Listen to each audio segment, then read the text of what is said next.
So anyway, we also had the debut of Andrade and Almas in this show, the SmackDown Live debut of the former NXT champion, taking on some job guy, Jay Constantino, some jabroni, beating him in the matter of a minute, and what was a good showing for the former NXT champ. Cutting a promo afterwards, not really him, but more so his manager, Zelina Vega, putting the entire SmackDown Live roster on notice.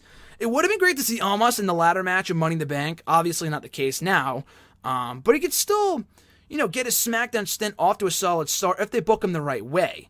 If they put him up against Jeff Hardy, which I had read he might have been hurt last night or on Tuesday night in a dark match with The Miz, so I hope that's not the case. But we could see some sort of scenario where Andrade goes after the U.S. Championship from the get-go. And I love Jeff Hardy's U.S. Champion, but if he drops the belt to Andrade, I would not be angry. Because I think Andrade could be a solid U.S. Champion if booked the right way and not booked the same way like Del Rio where he held the belt and did nothing with it for fucking months on end.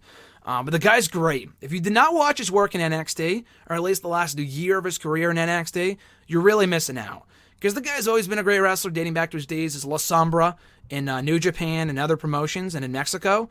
But he really came into his own as a character in WWE when he got paired off with Zelina Vega about a year ago. Going on the losing streak and then turning his career around and then going heel. Going heel came first. But then he paired up with Vega and then he embarked on NXT Championship status, which he would win back in November, having the great matches with Johnny Gargano and Drew McIntyre and then Aleister Black. So the guy is a star. He's an absolute star. He comes across like a man's man, like an absolute star that you can build a brand around. Maybe not the guy, but a top guy. So I'm hoping that he does not get cast off aside as just another NXT act that goes nowhere, like a la Tyler Breeze. That would be the worst thing they can do to this guy, because he can be someone if they see his potential. And that's really what it comes down to. Anyone can be a fucking star. Jinder Mahal, of all people, is a former WWE champion. It's really a matter of who the company can get behind. But to me, I am hopeful that the company does see something Andrade, just simply based off the fact that he was in the Rumble match as the NXT champion back in January and lasted well over half an hour.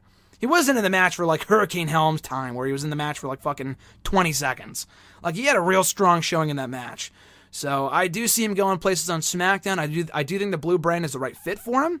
I do think he can have a bright future on SmackDown, again, if they push him accordingly.